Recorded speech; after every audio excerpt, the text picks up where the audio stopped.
ladies and gentlemen, Nick here, and welcome to my review of Doctor Who, The Curse of the Fatal Death, the 1999 comic relief special starring Rowan Atkinson, Richard E. Grant, Jim Broadbrent, Hugh Grant, and Joanna Lumley as the Doctor, with Jonathan Pryce as the Master and Julia Swavala, I believe I said that right, as Emma, plus also Roy Skelton and one other person who I can't remember the name of, as the voice of the Daleks. Curse of the Fatal Death. Before we start, I'd just like to say I think this story is supposed to be in 4 parts, but when looking at on an old BBC One Red Nose Day 1999 listing of programs, it actually had it in 3 parts. And there's also 2 versions on YouTube. You've got, I think, kind of a full version on the Red Nose Day web channel, and you've got a 2-part version on the BBC YouTube channel with titles and listings and stuff. Yeah, it's strange. I always thought this was kind of a 2-parter anyway. At least I didn't really think it was 4. So I think 2 parts kind of works best for the story, because you've got the first part, which is just Rowan Atkinson's Doctor, the 9th Doctor. So basically, if this was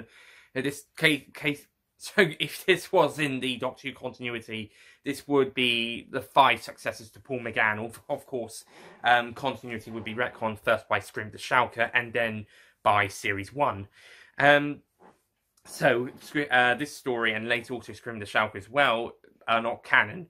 But they are fun little extra things for the Wilderness Years after the TV, movie, and Dimensions in Time, and possibly the webcast.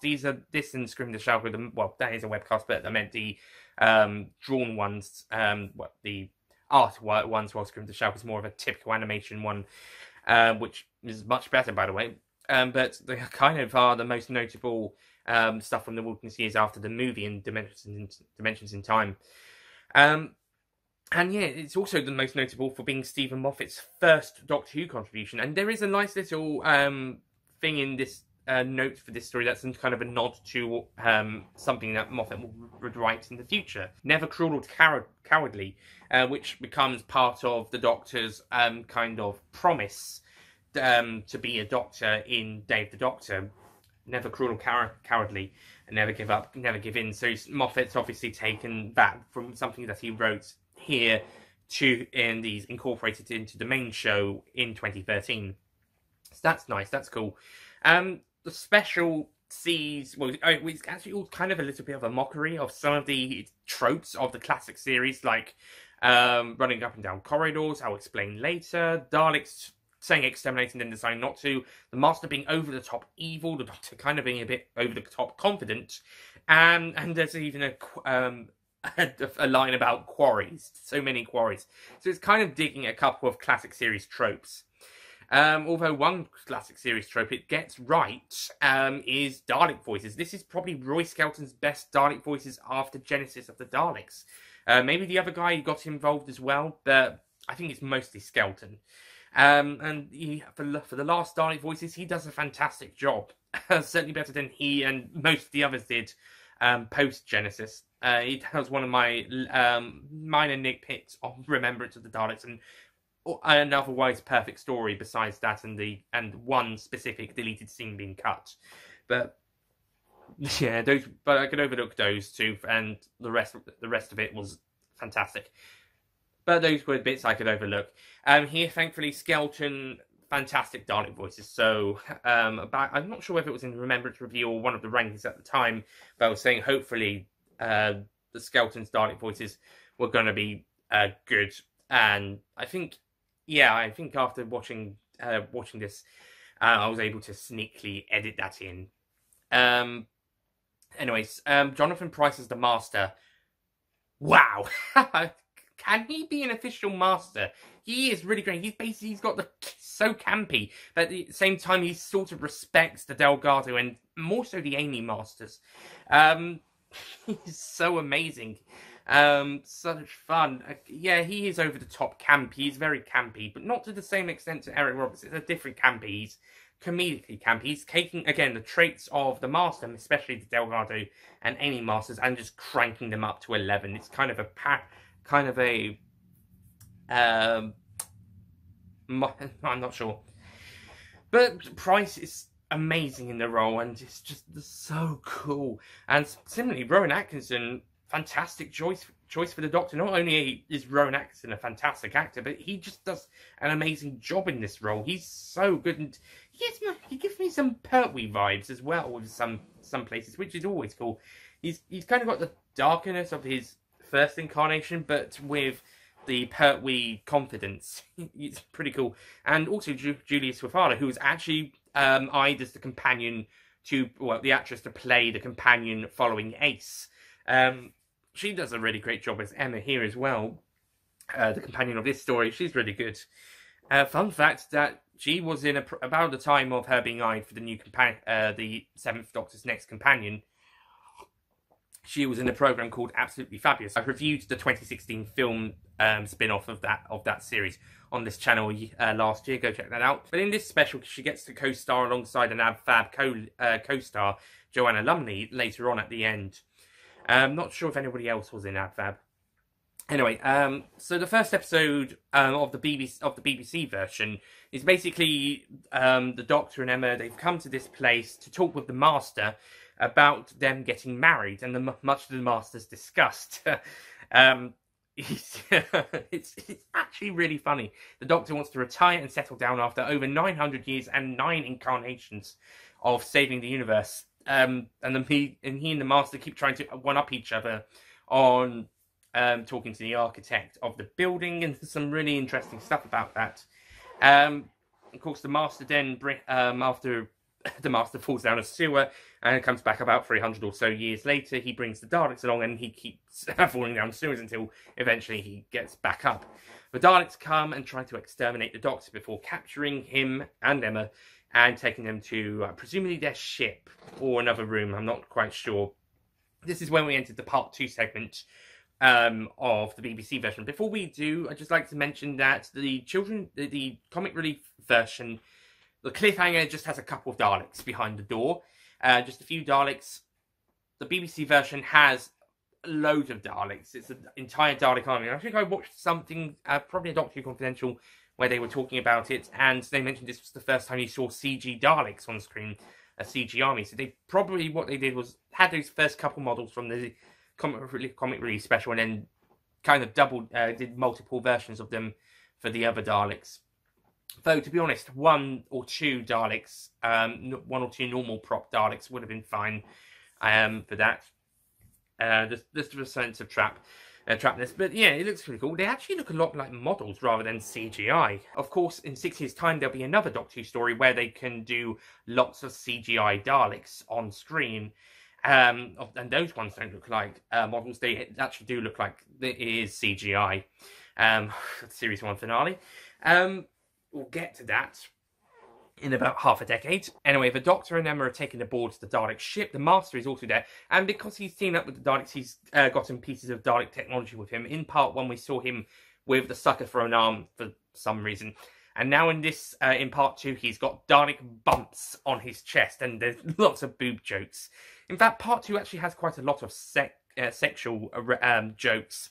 And there's also, throughout both parts, you've got lots of fart jokes. Because the people of the planet they were visiting communicated through bottom wind, so to speak. Which leads to a comedic, kind of slightly gross chat between the Doctor and the Master. Where the Doctor tries to warn the Master that the Daleks are planning to betray him. After the Daleks reveal that they plan to betray the Master. After the Master, they successfully get the Zytron thingamajig from the Doctor. Oh, by the way, I just like to mention Roy Skelton's Dalek voices again. Oh, not only are they really good in this story, but there's a point where the Dalek has to actually whisper to the Doctor and Emma that they're actually planning to betray the Master. It actually kind of has to whisper or tell them quietly that they're planning to betray the Master. And Skelton is really great there. That's probably his best bit. Oh, that's really cool.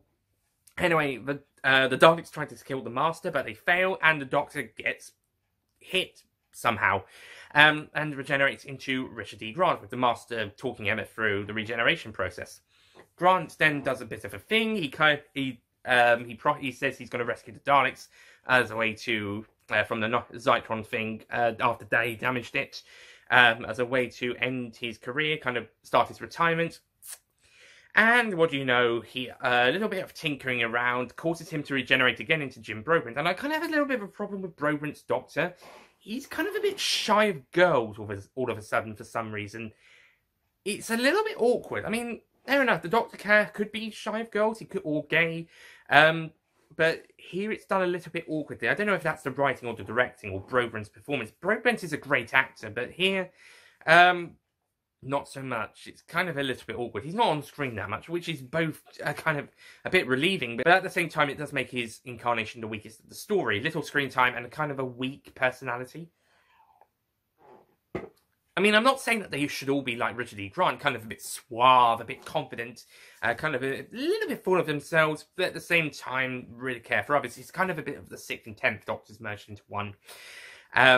Whilst Broadbrent, he kind of reminds me of 2 the most, a little bit, maybe a bit of 5, with a kind of a more of a 1 or 12 age thing. Well, actually, Broadbrent was a little bit younger there, maybe 9s. But yeah, anyway, his successor is pretty much Richard E. Grant. But his successor, after fixing some pluggies at the back, is Hugh Grant, the 12th Doctor, and he gets a little bit more to do than Broadbrent. He's kind of similar to Richard E. Grant. By the way, they both got Grant as the surname, although E. Grant might be an E. Grant surname, so I'll call him E. Grant, and Hugh Grant will be just Grant. But Hugh Grant's incarnation is kind of a bit like Richard E. Grant's, except he's probably not as full of himself in a way. He's kind of a mix of Atkinson and E. Grant's incarnations together. He manages to fix the problem, but the Zytron thing just zaps him quickly, and he dies. And there's kind of a bit where everyone's crying over his bodies. The Master and the Daleks renounce evil, and Emma is trying to convince the Doctor to still be alive, even though he's already died. And it's actually some of the things she says is actually quite funny. And it's around that point there's the never cruel or cowardly bit as well. After walking away from the body, the Doctor actually does regenerate one last time, even though it seems impossible for the Doctor to regenerate with the Zytron beam disabling regeneration. But there's still one last sneaky incarnation left to just bring hope to the universe, as maybe the universe can't bear to be without the Doctor. And it becomes and the Doctor becomes Joanna Lumley, who I'm not sure if she's putting on a voice for the role. I mean, probably her voice, but I don't know if she's trying to do something else as well. Same with Broadbrent, but she's got some very funny lines, especially when she finds out that she's a woman.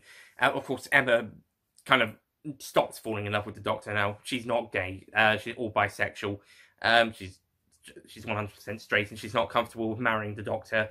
Were even gay laws around in 1999? No, it was 2013 for the UK and 2015 for the US. I don't know about anybody else. Some countries it's still illegal to be gay, let alone be married.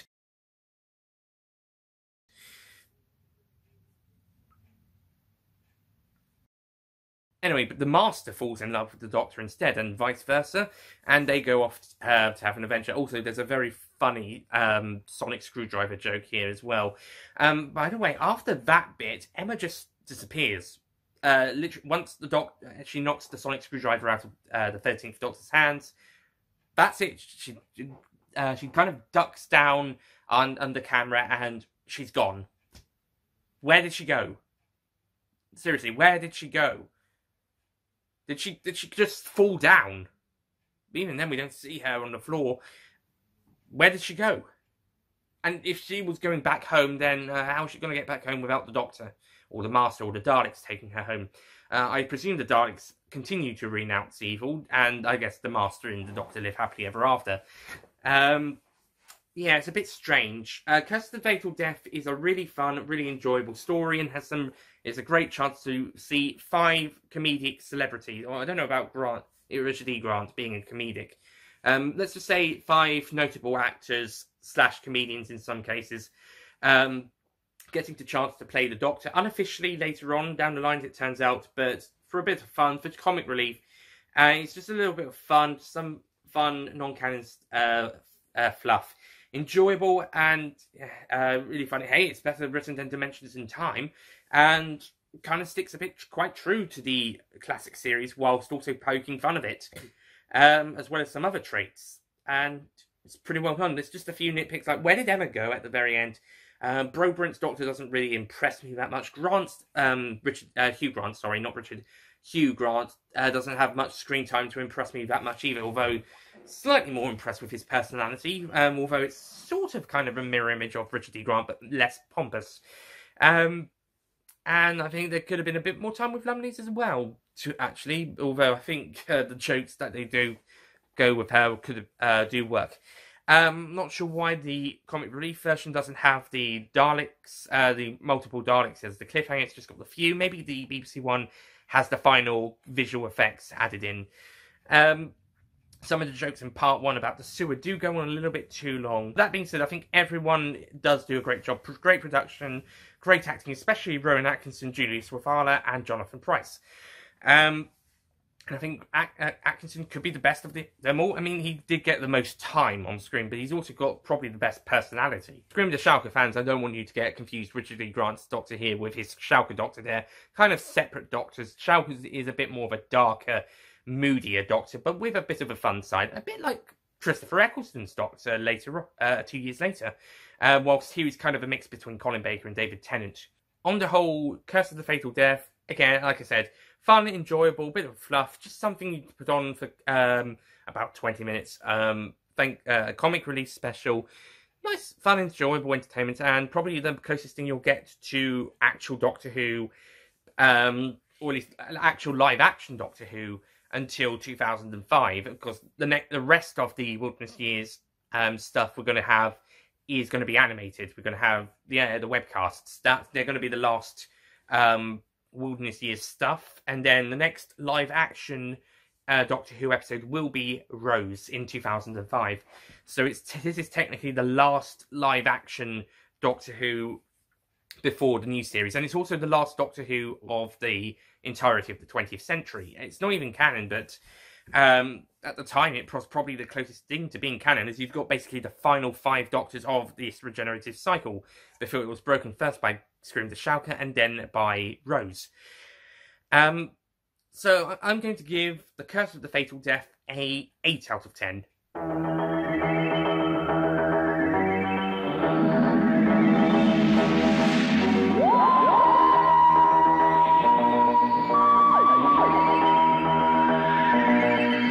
Pretty cool, pretty fun, enjoyable. It's not so...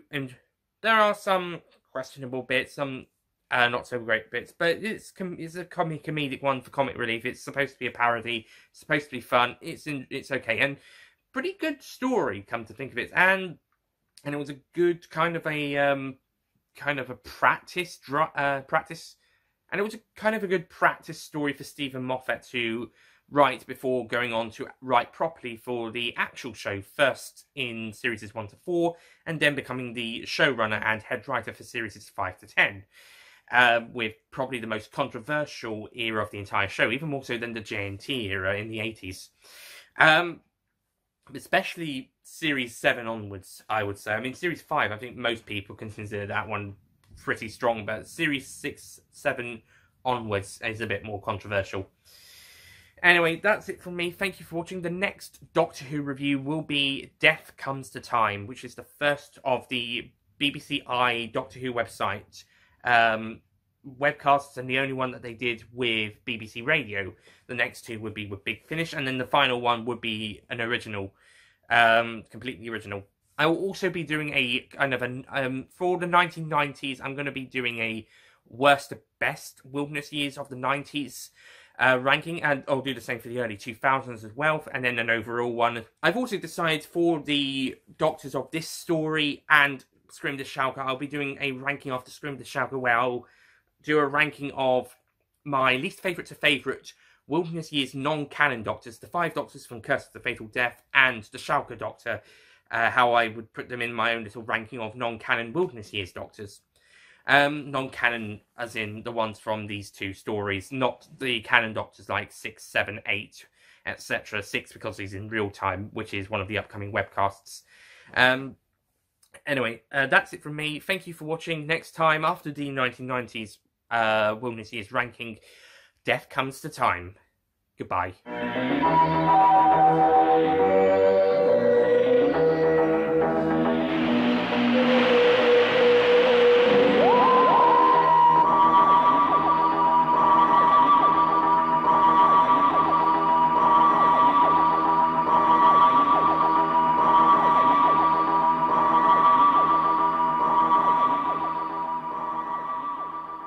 Don't forget to click below to subscribe to the official Nicholas Payne Retro YouTube channel.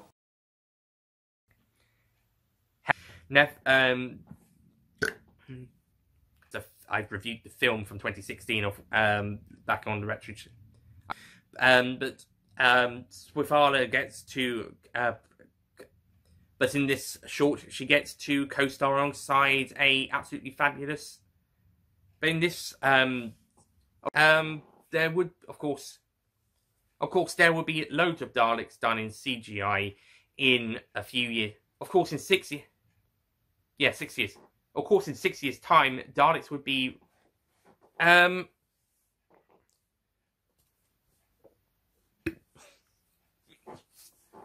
the same time, does kind of make his incarnation the weakest of the series, the serial. He's kind of his. Anyway, but that being said, I do think all the actors, especially Rowan Atkinson, do a fantastic, especially.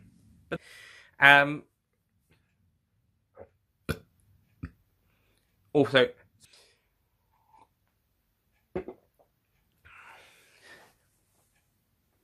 on the whole, okay, that's it from me. Thank you.